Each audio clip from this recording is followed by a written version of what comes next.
Morning, everybody. We're starting here in just about a minute. Letting my stream start up on all my other platforms. So we're gonna just wait just a half a second, and then we'll be switching over and starting and talking about how to moderate online discussions.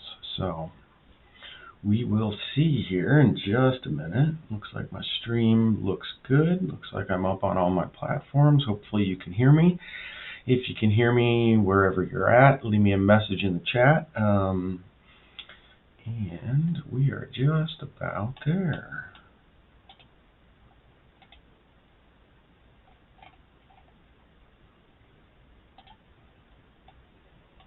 All right, 10 o'clock. Let's go. Hey, everybody, this is Mike. So I got a lot going on this morning. I think this is going to be a lot of fun. I'm talking about how to moderate online discussions. So first of all, let me unmute a couple of things if you didn't hear me. So my name is Michael, and I've been streaming now for quite some time, since March of 2020. I started with my church, and then since then I've been streaming and helping and moderating for all sorts of people. So I've been on Twitch now for about 2 months, or a month and a half, and just putting out a lot of the different things that I've learned along the way, different pieces of software, different things to consider, different things to avoid.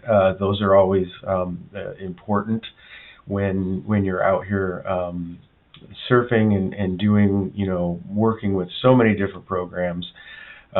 There's a lot of things to keep in mind. So as we get started here, I'm going to give everybody a chance just to settle in. Make sure your audio is working, making sure you can hear me. If you can't hear me, try checking your mute button. Of course, you wouldn't have been able to hear that, so never mind. But you can always put a message in the chat. Hopefully that'll show up. It's looking like it's showing up to me. So, all right, just about a couple of minutes in. So, I'm going to start off proper now. My name is Michael. Welcome, everybody. It's middle of December, and I got a call, so hopefully that won't show up again. Middle of December, and it's getting cold up here. I live up in the Pacific Northwest, and we're supposed to have snow on the weekend. Maybe even a white Christmas, which would be kind of cool. So we usually, the mountains definitely get snow, but we usually don't get snow down here low by the water where I'm at. So it's sort of it's a treat, to say the least. But hopefully it won't stick around too long. So that's what it's looking like here. I'm glad to be inside, warm and cozy, and talking about streaming. And if you've watched any of my stuff up to this point, you'll know that a lot of the stuff I put out so far has been about software, about all the things that you're going to be using.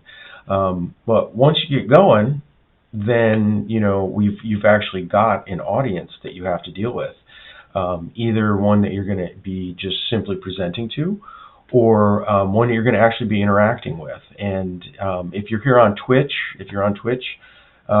you know that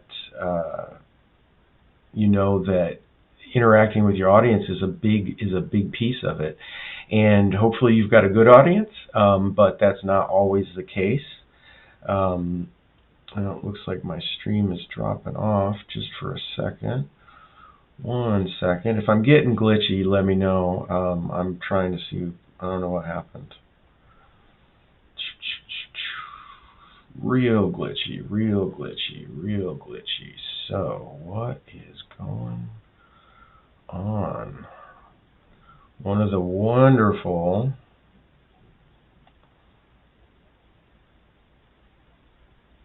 let's see, hopefully it'll come back. Yeah. No, it's my connectivity. I don't know what the deal is. If you can see that. Let's see what we got going on.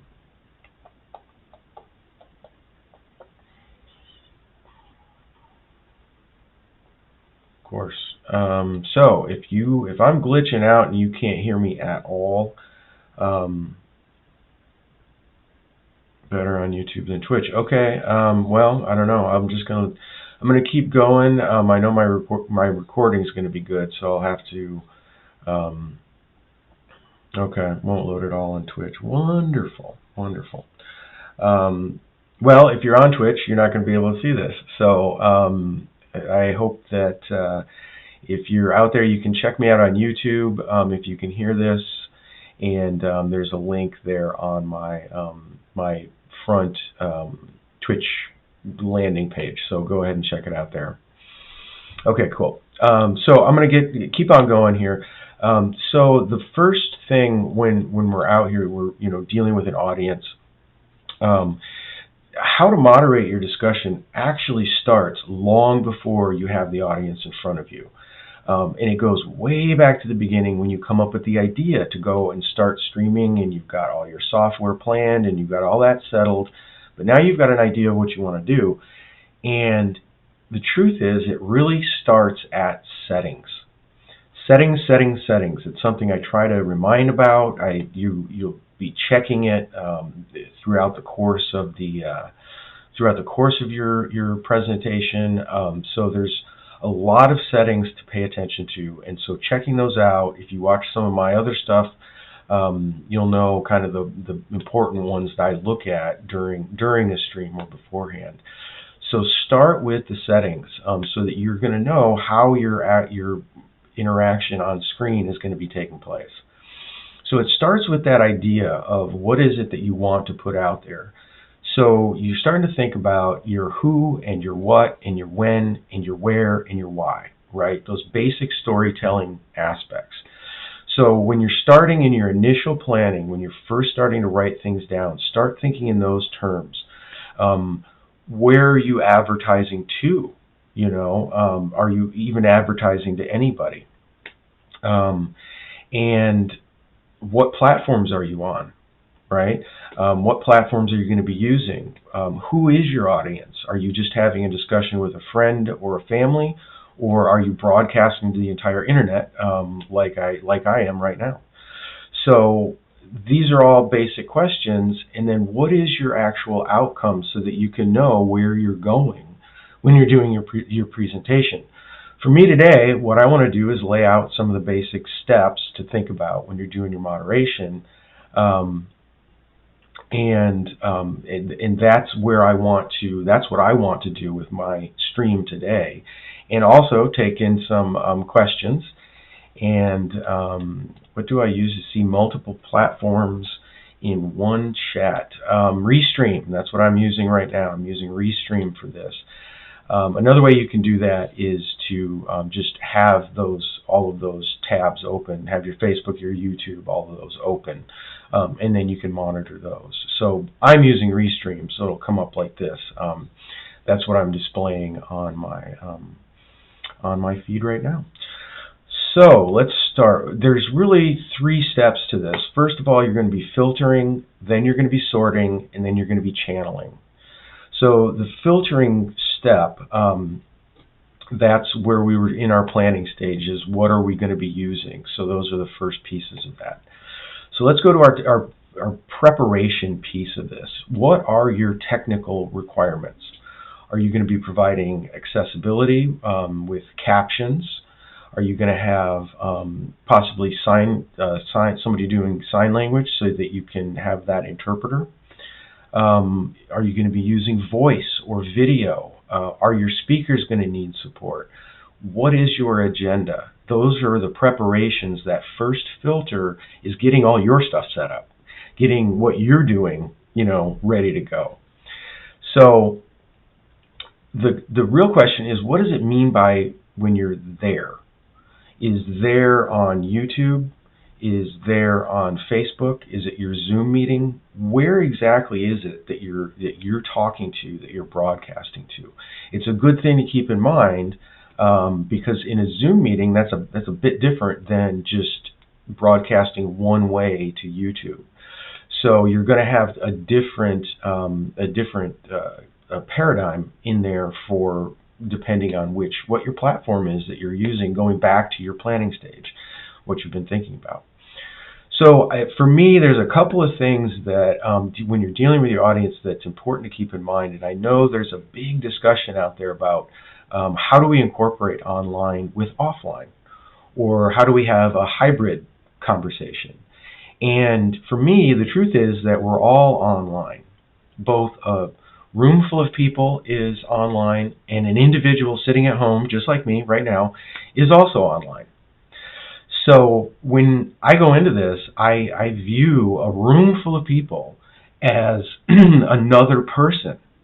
I treat my screen as an online person.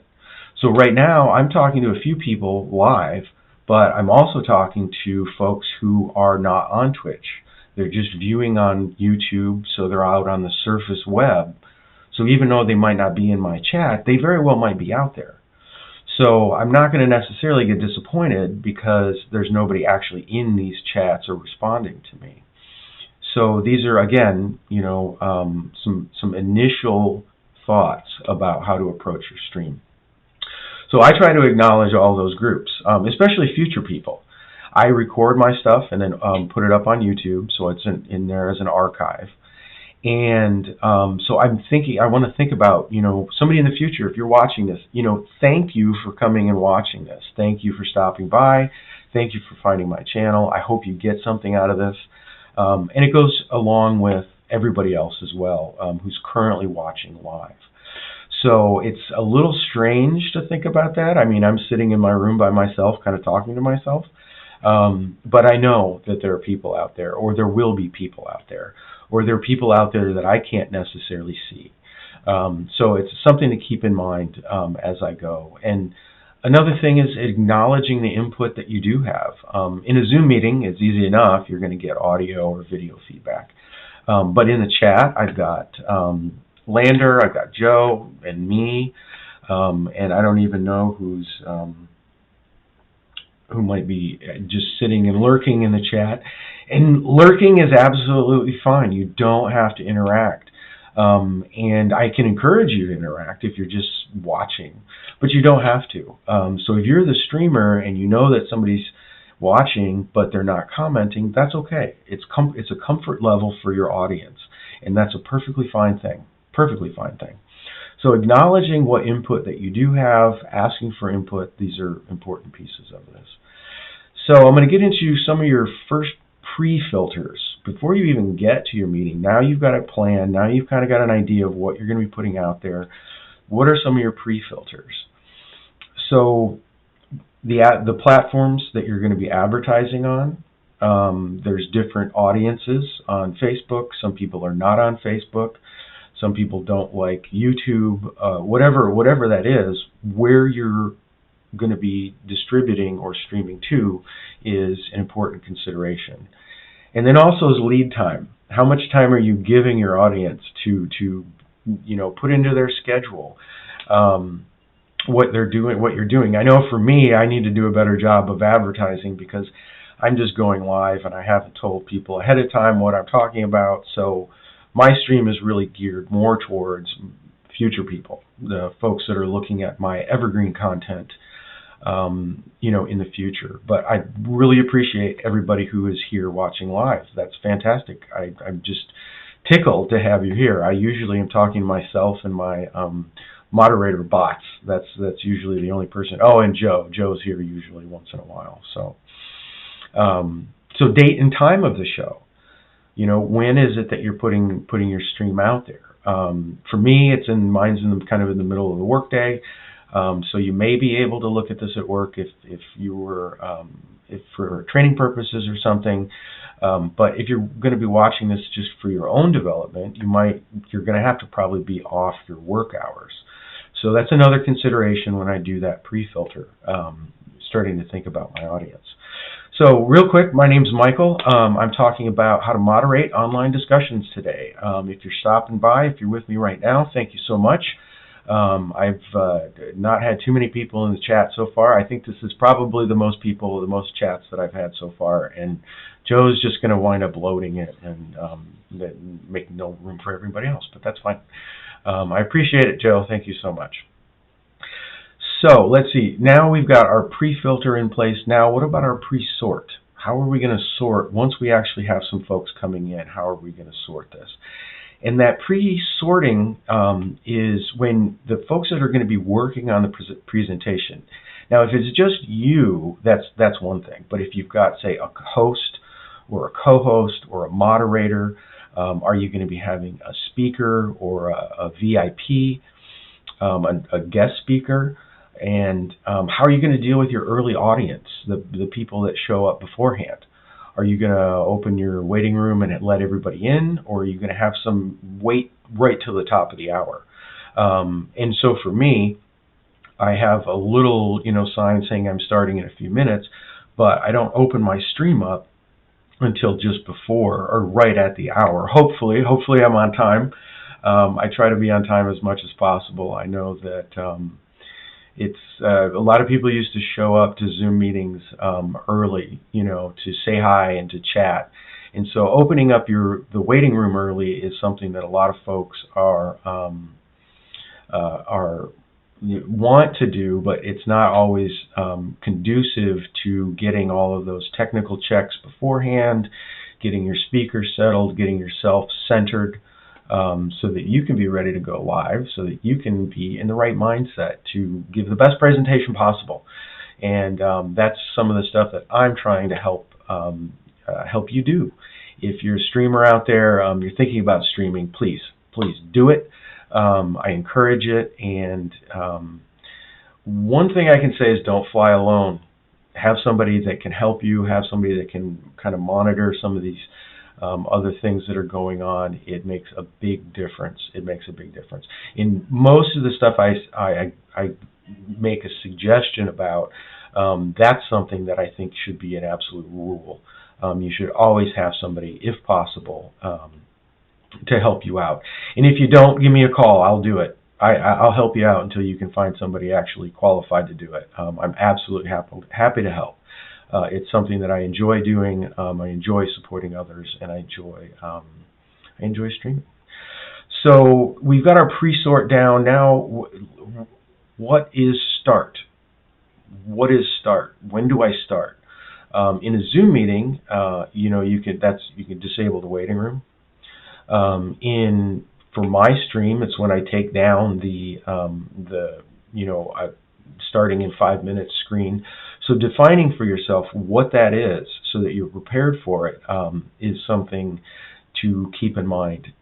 And then once you've actually started, once you've determined this is where I'm starting from, it's always good to give people a chance to settle in, to make sure that they've got their audios working, make sure your audio's working.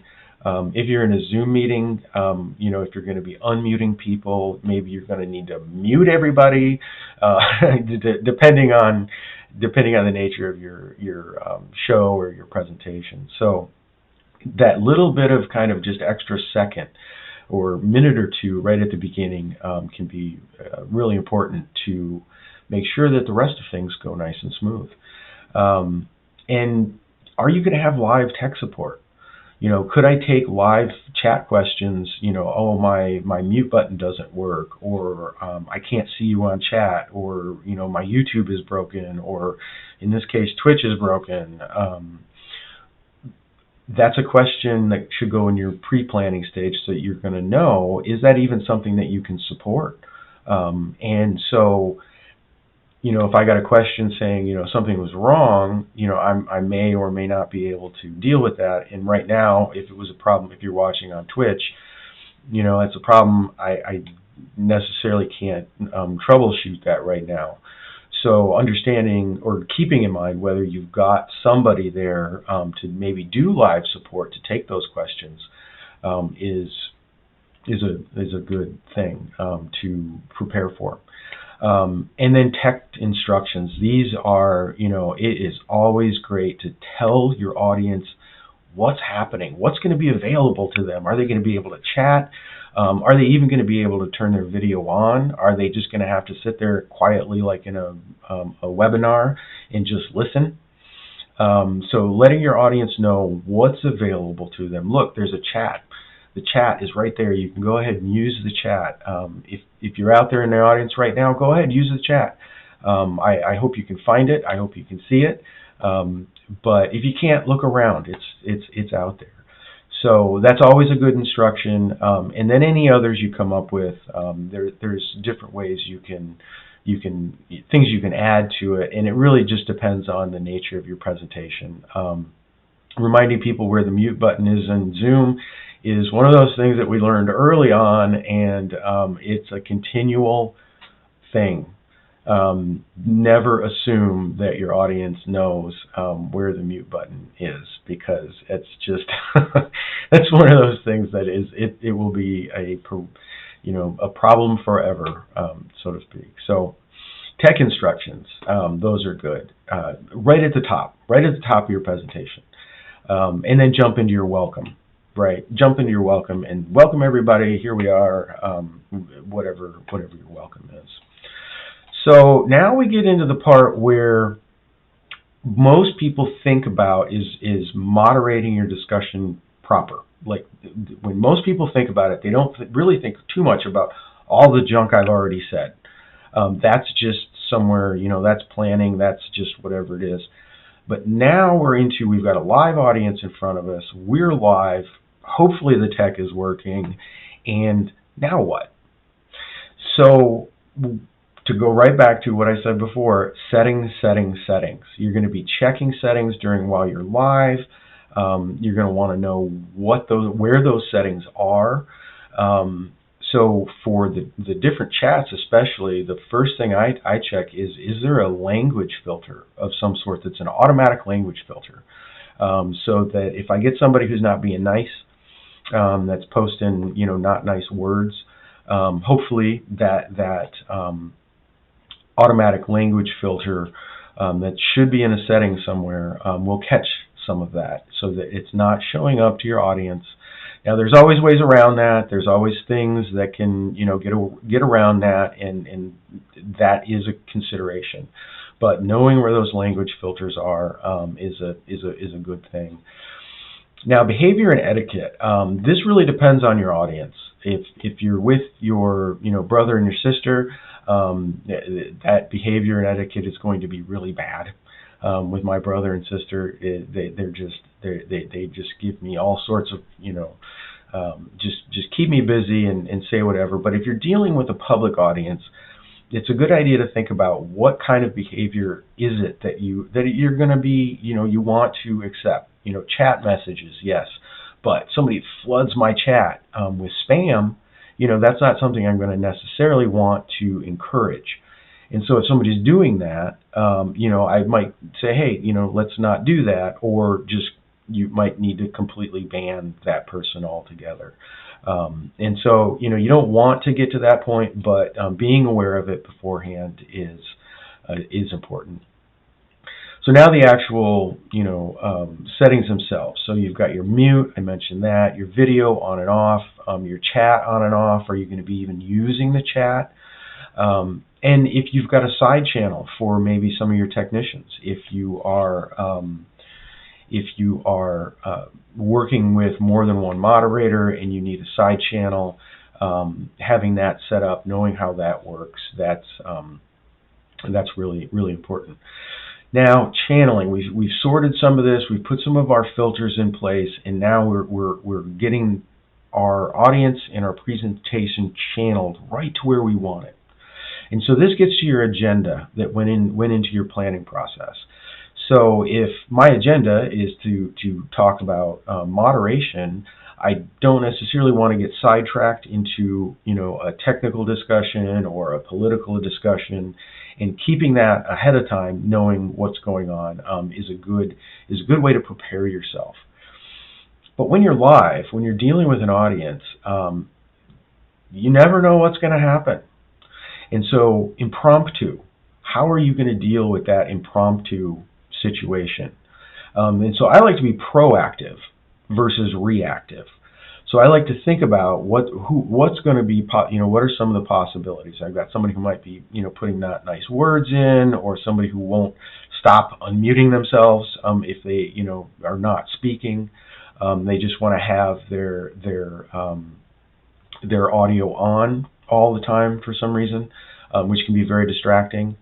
Or they want to eat on video. I don't know. If it was an eating show, I think I can understand that. But eating with your microphone open is just one of those.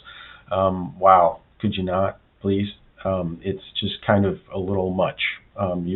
With video and everything, you're really quite up close, and I don't necessarily usually sit and eat and watch people directly in the face while they're eating. When I'm, eating, just don't. That's all I can say. So being proactive, muting or maybe turning video off, doing it politely, but that's something that you might want to do. But impromptu really isn't impromptu. You want to have a thought ahead of time about no excuses ever. Joe's very vehement about not eating on camera or with the mute off, because it really is it has an impact on the audience, because everybody even on an eating show. Okay. So I guess I was wrong on that even on an eating show, don't eat with your video and your mute off. So anyway, impromptu, not necessarily impromptu. Be prepared for some things, hopefully, but something always pops up. In my case today, it was my Twitch feed didn't work for whatever reason, but so there's only so many things you can do when it comes to that. Now, etiquette itself, that's some of the etiquette pieces that I wanted to talk about. And taking turns is an important piece of this, taking turns. It's not the same as it was when we were in a group, face-to-face with a group. You have to take into account the technical aspect of things, unmuting or the video. So taking turns becomes much more important. So when you go into these meetings, you go into your stream, just kind of keep in mind that it's going to take an extra little second. You're not going to be able to have that immediate, cut somebody off. Well, you can if both of your mutes are open, but that's something, it's an etiquette to give the other person a chance to talk.